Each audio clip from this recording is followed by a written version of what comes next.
Thank you very much, everybody. It's a great company, and it's an honor to be with you. And we traveled with Darius. He's a great chief executive. He's a great businessman, done a tremendous job with your company. But I'm thrilled to be here in the fantastic state of Arizona. I love Arizona. With the incredible Drew. I had some good moments here, especially on Election Day. It was a good moment, right? But they're incredible, patriotic, and hardworking men and women of Honeywell. Moments ago, we saw the brand new production lines where you're making high-quality N95 respirators, and they are made to perfection.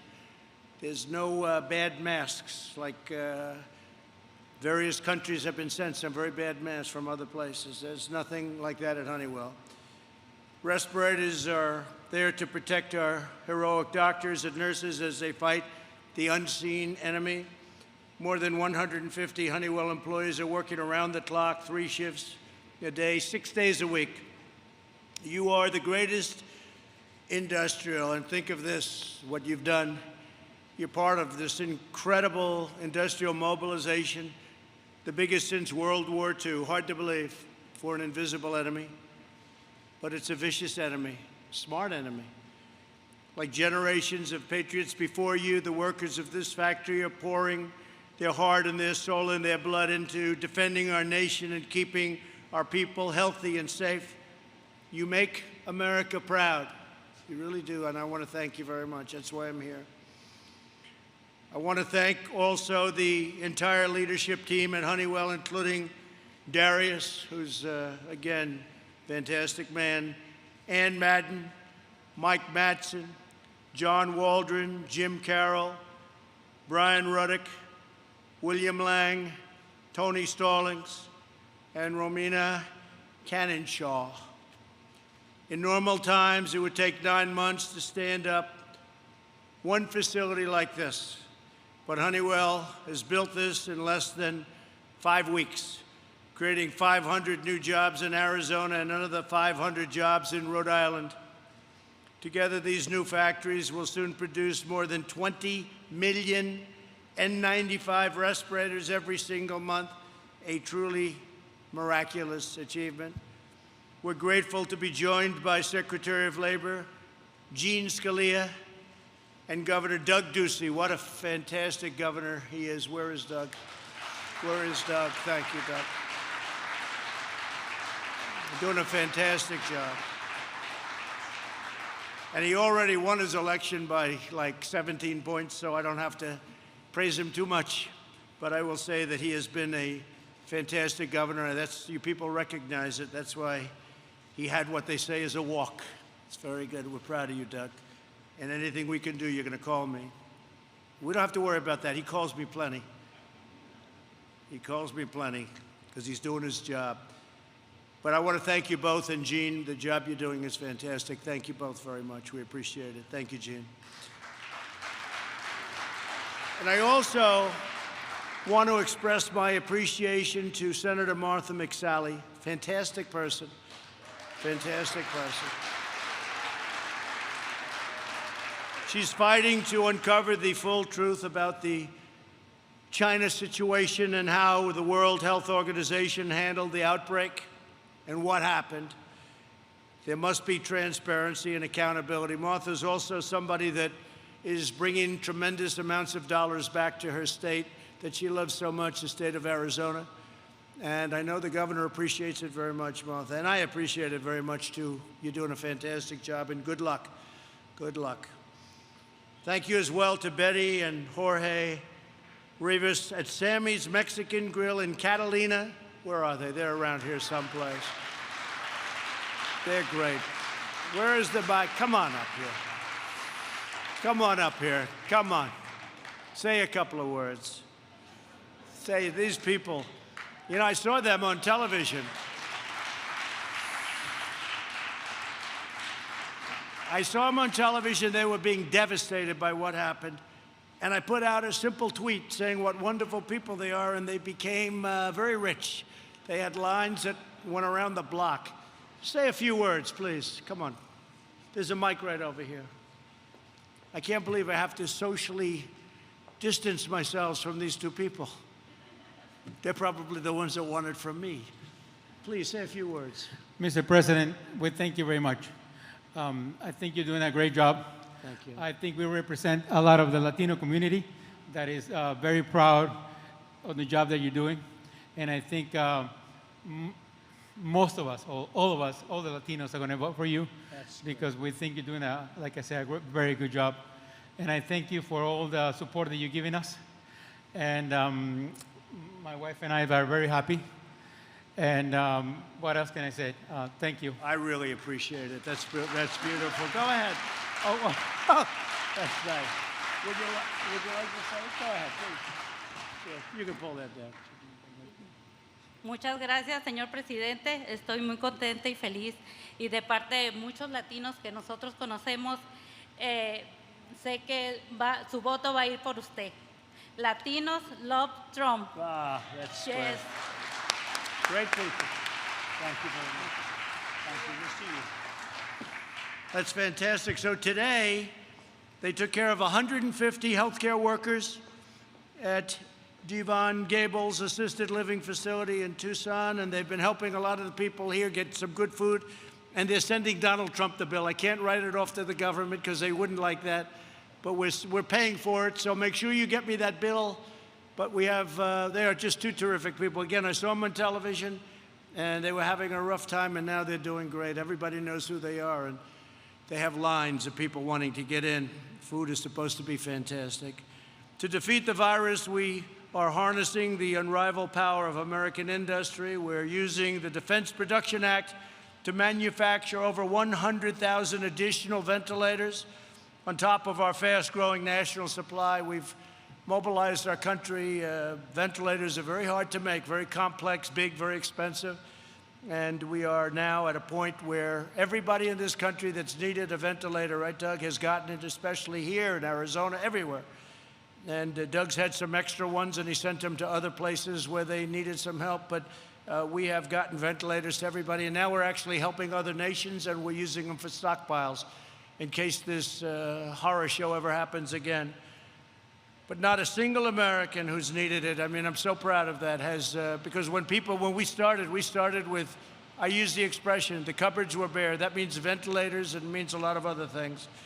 So we're doing something very dramatic, and there hasn't been anything like what we've done since there's a mobilization since World War II. We've dramatically accelerated development of new therapies and potential vaccines. Johnson & Johnson, Oxford, great places, and we have 90 clinical trials underway and hundreds more on the way, and something's going to happen. Tremendous progress is being made. I don't want to talk about it until it's there. We don't want to talk too soon, but I will say, Doug, they really are. They're really, Darius, they're really making progress. You know some of the companies. They're great companies. You know the Johnson & Johnson folks have been really fantastic. They want to get to it fast. So we'll see how it all comes out, and we'll all know very soon, and I think it's going to be a very positive event. Through FEMA, HHS, and our private sector partners, we're equipping our frontline medical workers with more than 70 million N95 respirators, 112 million surgical masks, 7 million face shields, 18 million gowns, and nearly 1 billion gloves.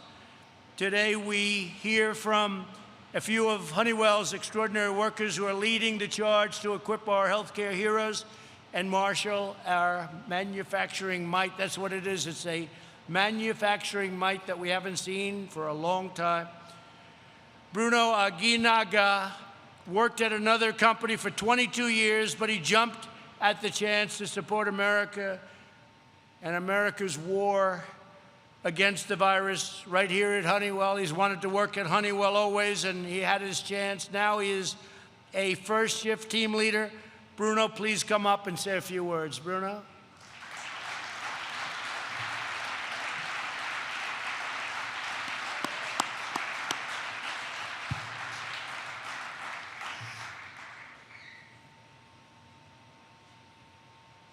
Thanks, Bruno.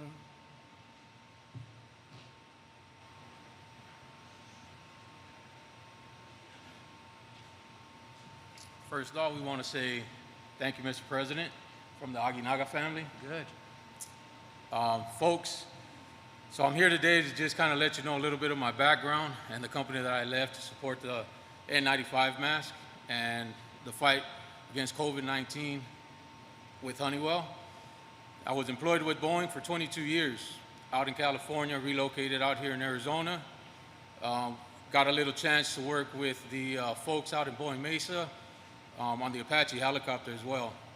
It's when I resigned with the Boeing company after so many years to be a part of the Honeywell team. Here at the Honeywell team, they treat you right. It's great culture, great people. Mr. President, God bless America, right?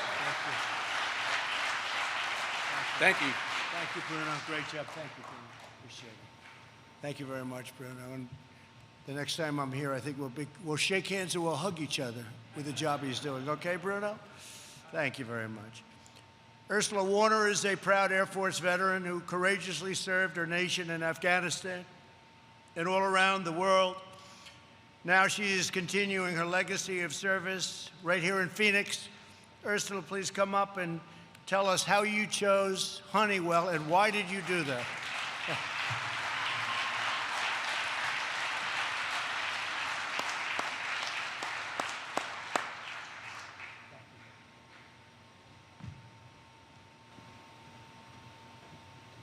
Good afternoon. My name is Ursula Warner. I am an operations supervisor here at Honeywell for the N95 site. I have spent over 20 years serving our country, the United States Air Force. Thank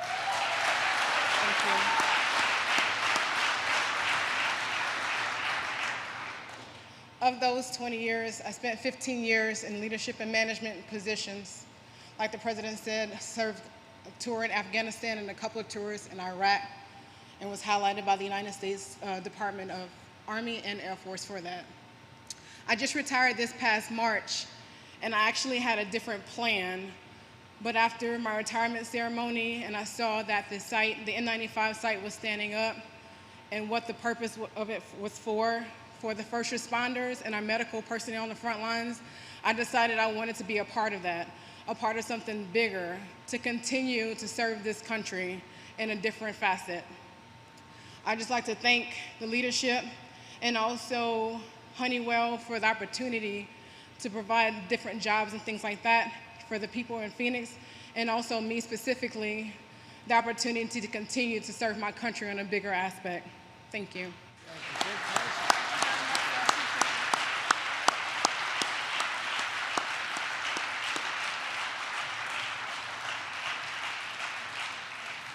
She was retired for about 2 days. Retired. Look how young you are. Retired. Thank you very much. Great job, Ursula. Eric Parks is a Marine Corps veteran and the operations manager at Honeywell's new facility. This is a highly personal mission for Eric. His mother is a nurse. His mother-in-law is a nurse. His brother is a paramedic, and his daughter is about to start her first year of medical school at the University of Arizona. That's one of the great schools. Eric, please come up, please. Thank you.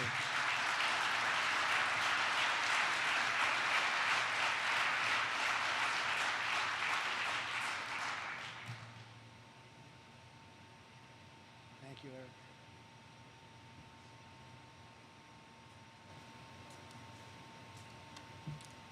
Good afternoon, ladies and gentlemen. My name is Eric Parks, and like Mr. Trump said, I am the operations manager here at this facility. First and foremost, I'd like to thank Mr. Trump for giving this nation the resources, leadership, and guidance that we've needed to navigate through these unprecedented times. Thank you. Thank you very much. Secondly, and more personally to me, I want to thank Honeywell for giving me the opportunity to serve my country again. It fills me with pride to know that the masks that we are going to be producing off of this facility are going to go to first-line responders to help them combat the war against COVID-19. Like Mr. Trump said, this is very personal for me. My mother is a nurse. My mother-in-law is a nurse. My brother is a combat veteran and a paramedic in Tucson, and my daughter has decided that she too is going to carry forward the family tradition of serving. The black shirts that the team down here is wearing says, "The future is what you make it." And I am very honored to be a part of the team that is going to make the future safer, not only for my family, but for many others as well. Thank you. Thank you.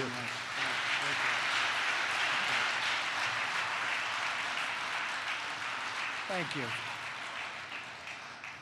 As you know, this terrible plague has inflicted grave hardships on our people. We mourn for every life lost. We pray for every victim. And we shoulder this burden together as one people, one family, and one great American nation. Thanks to the profound commitment of our citizens, we've flattened the curve, and countless American lives have been saved. Our country is now in the next stage of the battle, a very safe, phased, and gradual reopening. It's a reopening of our country. Who would have ever thought we were going to be saying that? A reopening. One day they came to us and they said, "Sir, we're going to have to close it down. We had the greatest economy in history." Darius can tell you about that. Greatest economy we've ever had. Best employment numbers, history of our country, best stock market in the history of our country. Most number of jobs, almost 160 million jobs. We were never even close to that. And they said, "Sir, we have to close it down." It's a terrible thing, but we did what was right. And now we're reopening our country, and it's going to be something very special. I was saying before that we're going to have a transition period. Third quarter, it's going to transition. Fourth quarter is going to be very good, we think, very good. And I think next year we're going to have one of the strongest years we've had in a long time. And that's my ambition, to get it back to not only where it was, but to beyond where it was. And I just want to thank all of the people at this incredible company and this incredible plant. This pandemic has underscored the vital importance of reshoring our supply chains and constructing a powerful domestic manufacturing base. I've been talking about that for a long time. Oftentimes you'd see a plant like this in a different country doing the work you could be doing, and you'll do it better. The United States declared its independence nearly 250 years ago, but in recent decades, Washington politicians allowed our independence to be offshored, outsourced, and ceded to foreign countries. But we're taking it back, and we've been taking it back. When you look at our job numbers, you knew that we were taking it back. When we got up to almost 160 million, something had to be happening. One of the things that happened was we were taking it back. We know it matters where something is made, and we want essential medicine, supplies, and equipment to be manufactured, produced, and made right here in the good old USA. My administration believes in two simple rules: buy American and hire American. In the 20th century, Honeywell workers helped make America the world's greatest manufacturing superpower. This is a great company, and it played a very big role. Now in the 21st century, right here in Phoenix, Arizona, you're reclaiming the noble heritage and writing the next chapter of this incredible American story. And you have a great governor to lead your way, and you have a great senator to lead your way. You have a lot of people that are leading your way. It was the men and women of Honeywell whose craftsmanship made it possible for Charles Lindbergh to fly across the Atlantic and for Amelia Earhart to break boundaries in the sky. It was the men and women of Honeywell who built the periscopes, mortar sights, and autopilot systems that powered American warriors as they battled the forces of tyranny and fought to victory in the Second World War. And it was the unstoppable workers right here at Honeywell that helped our brave astronauts plant our American flag on the face of the moon, and we're getting ready to do it again. But we're really using the moon as a landing pad for its journey and our journey together to Mars. It's happening very soon. Now it is one more time for the men and women of Honeywell who are supplying the weapons, the armor, the sweat, and the skill in our war to defeat the new invisible enemy, a tough enemy, a smart enemy, but nobody's like us and nobody's tough like us. And I said it before and I'll say it again. The people of our country are warriors.